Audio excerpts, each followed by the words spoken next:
Bonjour Vincent Pitard. Bonjour. Vous êtes juriste, spécialiste de l'e-réputation. Vous êtes dans nos studios à Namur. Est-ce qu'on peut justement parler ici, dans le cas de Jawad Ben Daoud, d'une réputation numérique, d'une réputation qui s'est faite sur les réseaux sociaux ? Oui, sa réputation s'est faite sur les réseaux sociaux. Auparavant, personne ne le connaissait. Je pense que là, tout le monde a été impacté par ce buzz, effectivement. Maintenant, comme le disait Fabrice Grosfilet, c'est un spécialiste. Pendant les audiences, il continue à entretenir et à nourrir cette image qu'on peut avoir de lui. Est-ce qu'elle est réelle? Est-ce qu'elle ne l'est pas? Ça, c'est tout ce qui caractérise l'e-réputation. Il a peut-être profité, alors finalement, du buzz pour essayer de tourner à son avantage cette dérision ? Peut-être, en tout cas son avocat argue justement que son image joue en sa défaveur. Alors, est-ce que c'est le cas? Est-ce que c'est l'inverse? La vérité est peut-être entre les deux. Alors, l'e-réputation, aujourd'hui, on en parle beaucoup dans le domaine notamment aussi des entreprises, mais restons au niveau personnel. Quelques secondes suffisent pour faire le buzz et entacher comme ça une réputation aujourd'hui ? Oui, ça, ce sont les cas un petit peu emblématiques qui ne sont pas représentatifs à la fois de notre activité, mais surtout de ce que vivent chacun. Ce qui est difficile, effectivement, pour certains, c'est tout d'un coup, en quelques jours et parfois en quelques heures, de sortir de l'ombre médiatique et d'être sous le feu des projecteurs. Beaucoup ne sont pas préparés.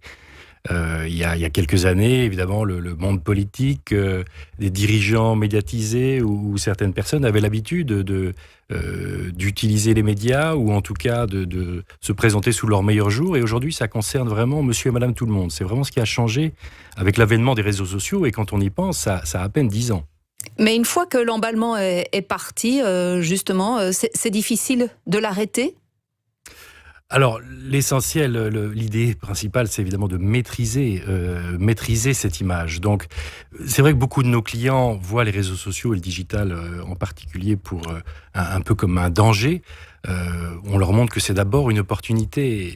Il y a quelques années, il fallait, pour avoir de la visibilité, il fallait avoir de l'argent, de l'influence. Et aujourd'hui, quand on a des idées et qu'on sait les porter, bien, on peut justement porter sa vision, son activité, et c'est pas un danger, c'est d'abord un fantastique outil de visibilité qui permet de construire son image. Voilà, construire son image sur Internet. Oui, mais quand la construction commence mal, la construction de son image, Internet n'oublie jamais.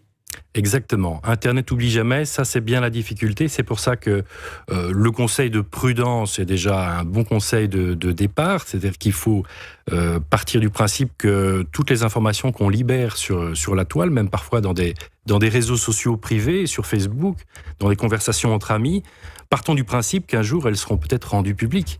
Alors il ne faut pas tomber dans la paranoïa non plus, mais il faut être capable de l'assumer aujourd'hui et demain. Et ça, c'est déjà une bonne manière de mettre un premier pas dans son e-réputation. Vincent Pitard, est-ce qu'il y a moyen, si Internet n'oublie jamais, de cacher peut-être alors des informations, de la noyer, comme on dit dans le jargon, donc de noyer cette information pour que finalement le buzz ne le fasse pas, ne se produit pas? Oui, c'est vrai que l'e-réputation, on pourrait considérer que c'est la perception qu'un internaute va avoir d'une marque, d'une entreprise ou d'un individu en consultant finalement les première page de Google. Si on veut schématiser, on pourrait dire que Google, l'e-réputation, c'est ce que Google dit de vous.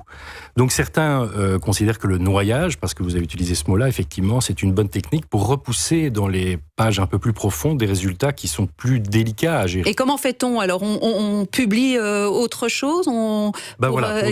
Pour noyer, il faut du contenu. Il faut de l'eau, il ne faut pas juste un seau. Donc il faut créer beaucoup de contenu, des nouvelles informations, et comme Google aime bien la fraîcheur, il va les mettre un peu plus en haut de ses pages. Maintenant, c'est un jeu dangereux parce que c'est aussi remuer un seau qui contient peut-être un peu de la vase. Donc, si Google considère que tout d'un coup, il y a des nouvelles informations qui vous concernent, eh bien, il va aller chercher aussi des informations peut-être un peu plus anciennes en considérant qu'elles sont pertinentes. Donc, parfois, il vaut mieux faire un peu le gros dos, attendre que ça passe, et puis faire une espèce de courbe rentrante.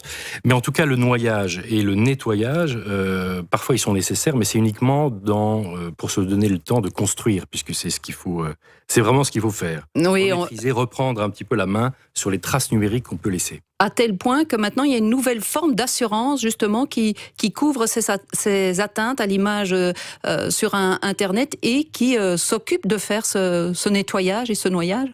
Oui, beaucoup de compagnies d'assurance ont ce genre de couverture-là, parce que ça touche, comme on le disait, ça touche monsieur et madame tout le monde, pas uniquement des personnages médiatisés. Alors, chaque cas est très particulier, parce qu'il y a... pour certains particuliers, il y a ce qu'on appelle le droit à l'oubli, qui est octroyé par une décision de 2014 de la Cour. Il faut une décision de justice pour ça, le droit à l'oubli? Alors pour le droit à l'oubli, ce qu'on appelle le droit à l'oubli, qui est finalement plutôt le droit au déréférencement, c'est le fait de demander à Google de supprimer d'effacer. les résultats. Oui, voilà. Voilà, c'est ça, des choses qui sont un peu trompeuses. Et ça, c'est possible à obtenir? C'est possible à obtenir dans certaines conditions assez strictes que Google, un peu en juge et partie, a défini lui-même. Maintenant, il y a une petite moitié de demandes qui sont acceptées. Et puis, dans la majorité des cas, effectivement, le recours à l'avocat est le stade ultime, mais il y a toute une palette de possibilités à mettre en place avant, notamment amiables, tout simplement. Vincent Pitart, quel conseil vous donneriez justement alors pour éviter de faire le buzz, allez on va le dire, à l'insu de son plein gré? Ben oui, il faut. Alors, le premier conseil, c'est déjà de faire un état des lieux.